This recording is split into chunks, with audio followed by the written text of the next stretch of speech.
मित्रांनो, खरं तर ह्या व्हिडिओचं टायटल पाहून किंवा थंबनेल पाहून तुम्हाला नक्कीच धक्का बसला असेल किंवा नक्कीच तुम्हाला प्रश्न पडला असेल की असं का.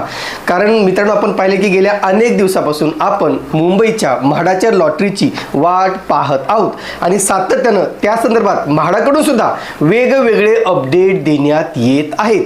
आणि म्हणून अनेक अर्जदार असे आहेत की जे म्हाडाच्या लॉटरीकडे चातकाप्रमाणे ते वाट बघत आहेत की बाबा यावेळेस लॉटरी निघेल आणि या लॉटरीच्या माध्यमातून आमचं हक्काच्या घराचं स्वप्न आणि परवडणाऱ्या घराचं स्वप्न हे नक्कीच पूर्ण होणार आहे.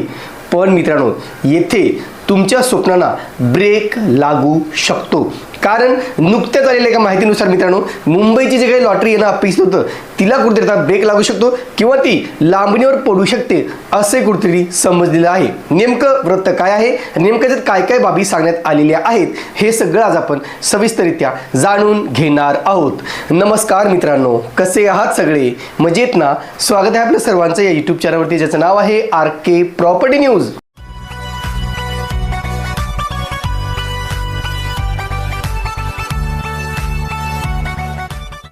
आता जी काही मुंबईची लॉटरी मित्रांनो, आपल्याला माहिती की कोरोनाच्या नंतर पहिल्यांदाच सन 2023 मध्ये ही म्हाडाच्या मुंबई मंडळाची लॉटरी काढण्यात आली होती. जवळजवळ 4032 घरांसाठी ती लॉटरी होती मित्रांनो. आणि त्याच्यानंतर सन 2024 मध्ये सुद्धा जवळजवळ 2030 घरांची लॉटरी काढण्यात आली होती. आणि 2025 वर्ष हे म्हाडाच्या लॉटरी शिवाय गेलेलं वर्ष आहे. मुंबई मंडळाच्या बाबतीत सांगतो, मुंबई मंडळाची लॉटरी आली नाही आणि मग 2025 साठी अनेक अर्जदारांचा हिरमोड झाल्याचं आपण पाहिलेलं आहे. आणि आता म्हाडाने मागच्या वेळेस सांगितलं होतं की सन 2026 मध्ये आम्ही नक्कीच लॉटरी काढू, 5000 घरांची लॉटरी काढू असं कुठेतरी सांगितलं होतं. आणि आता मात्र या लॉटरीला ब्रेक लागण्याची शक्यता निर्माण झालेली आहे. कारण आपल्याला माहित आहे, जी काही आता मुंबईची लॉटरी येणार आहे 5000 घरांची, त्याच्यामध्ये जी घरे उपलब्ध केली जाणार आहेत त्याच्यापैकी जवळजवळ 60 ते 70% घरे ही अंडर कन्स्ट्रक्शन आहेत, जी येणाऱ्या 27 ते 28 पर्यंत किंवा 29 सन 2029 पर्यंत बांधून पूर्ण होणार आहेत. मग या घरांची विक्री ही ॲडव्हान्स कॉन्ट्रीब्युशन स्कीम म्हणजे आगाऊ योगदान योजने अंतर्गत घरांची विक्री केल्याचं कुठेतरी करणार असल्याचं सांगण्यात आलं होतं. आणि ही जी काही ॲडव्हान्स कॉन्ट्रीब्युशन स्कीम आहे त्याच्यामध्ये तुम्हाला खाजगी बिल्डरच्या प्रमाणेच तुम्हाला या ठिकाणी टप्प्याटप्प्याने पैसे भरावे लागणार आहेत घर लागल्यानंतर.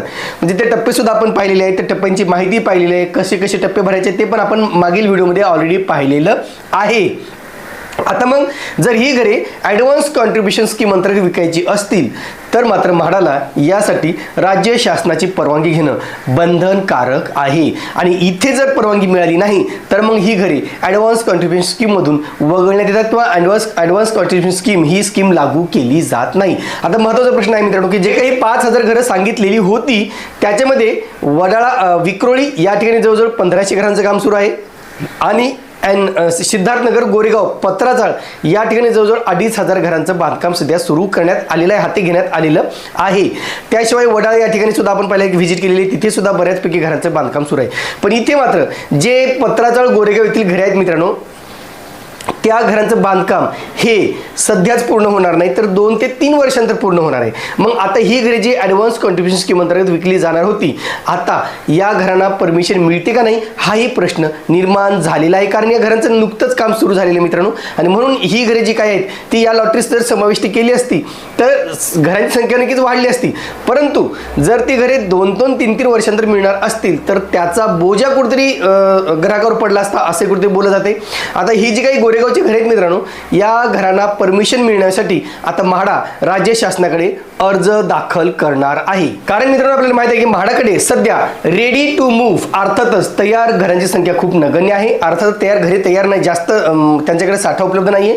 आणि त्याच्यामुळे ही ॲडव्हान्स कॉन्ट्रीब्युशन स्कीम मधली घरे अंडर कन्स्ट्रक्शन घरे ह्या लॉटरी समाविष्ट करण्याचं नियोजन ठरलं होतं किंवा तसं म्हाडाने प्लॅन केलेलं होतं. पण आता मात्र याला राज्य शासनाची परवानगी घ्यावी लागणार असल्यामुळं आता म्हाडा राज्य शासनाकडे त्याला अर्ज करेल परवानगीसाठी आणि त्याच्यानंतर परवानगी मिळाल्यानंतरच ही घरे या लॉटरीमध्ये समाविष्ट केली जातील किंवा ही लॉटरी काढली जाऊ शकते. आता या संदर्भातले जे वृत्त आहे ते नेमकं काय आपण पाहूया. पहा, म्हाडा मुंबई मंडळातील घरांची लॉटरी लांबणीवर. काय सांगितलं महत्त्वाचं, तयार घरांची लॉटरी काढणाऱ्या म्हाडाने आता ॲडव्हान्स कॉन्ट्रीब्युशन स्कीम अंतर्गत बांधकामाधीन असलेल्या घरांचा लॉटरीत समावेश करण्याच्या हालचाली सुरू केलेल्या आहेत. जी बांधकामाधीन आहेत, निर्माणाधीन आहेत, अंडर कन्स्ट्रक्शन आहेत, मात्र त्यासाठी राज्य सरकारची मंजुरी घ्यावी लागणार आहे.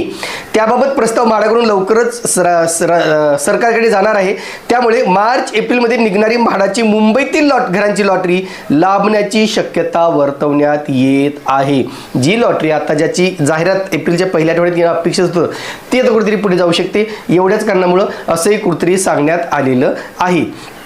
सध्या ज्या इमारतीची कामे अंतिम टप्प्यात आहेत त्या घरांचा लॉटरीत समावेश केला जातो, पण म्हाडाकडे मुंबईत तयार घरे नसल्याने पुरेशी घरे उपलब्ध नाहीत. त्यामुळे मार्च एप्रिलमध्ये मुंबई मंडळाकडून काढल्या जाणाऱ्या लॉटरीज ॲडव्हान्स कॉन्ट्रीब्युशन स्कीम अंतर्गत उभारल्या जाणाऱ्या घरांचा समावेश केला जाणार होता. त्याबाबत म्हाडाने तयारी सुरू केली होती. आपण ऑलरेडी वेगवेगळ्या माध्यमातून वेगवेगळ्या व्हिडिओच्या माध्यमातून पण ते जाणून घेतोय. पण त्यानुसार गोरेगाव पत्राळ इथे 2950 जवळजवळ 3000 घरे आहेत मित्रांनो, आणि कन्नमवार आणि प्रत्यक्षनगर येथील जवळजवळ 600 घरांचा लॉटरी समावेश केला जाणार होता. मात्र ॲडव्हान्स कॉन्ट्रीब्युशन स्कीम अंतर्गत बांधकामामधील घरांचा लॉटरी समावेश करण्यासाठी राज्य शासनाची मंजुरी घ्यावी लागणार असल्याची माहिती म्हाडाच्या वरिष्ठ अधिकाऱ्यांनी दिली. दरम्यान याबाबत नियमावली तयार केली जाणार असल्याचंही सांगण्यात आलेलं आहे. म्हणजे आता या संदर्भात काय नियमावली बनवली जाते या घरांसाठी, आणि ती नियमावली बनवून किंवा राज्य शासनाची मंजुरी मिळाल्यानंतरच ही लॉटरी कुठे लॉन्च केली जाऊ शकते अशी आता शक्यता वर्तवण्यात येते मित्रांनो. या संदर्भात आपण नक्कीच माहिती घेऊ. आता मला आपल्याला माहिती आहे मित्रांनो, अनेक अर्जदार या म्हाडाच्या लॉटरी ज्वार बघतायत, त्यांचे डॉक्युमेंटेशन झालेले आहे, त्यांनी कागदपत्रे काढलेले आहेत, त्यांनी धावपळ केलेली आहे, आणि जर ही लॉटरी आली नाही तर मग 2026 साल सुद्धा बिना लॉटरीचं जाते की काय ही सुद्धा भीती व्यक्त केली जात आहे. तरी सुद्धा या संदर्भात जे काय अपडेट मिळतील नवीन लॉटरी संदर्भात ते अपडेट घेऊ. नेमकं मुंबई मंडळाची लॉटरी येणार आहे का नाही त्याच्या संदर्भात माहिती घेऊ, आणि येणार असेल तर नेमका कोणत्या ठिकाणची घरी याचा समाविष्ट केली जाणार आहेत, काय प्लॅन करणार आहे, म्हाडाकडून काय तयारी केली जाणार आहे किंवा काय नियोजन केलं जाणार आहे या संदर्भात आम्ही लवकरच माहिती घेऊन ती आपल्यापर्यंत पोहोचवण्याचा पुरेपूर प्रयत्न करणार आहोत. तुर्तास मित्रांनो इथेच थांबतो. पुन्हा भेटूया एका नवीन व्हिडिओसह. तोपर्यंत आपली रजा घेतो. धन्यवाद.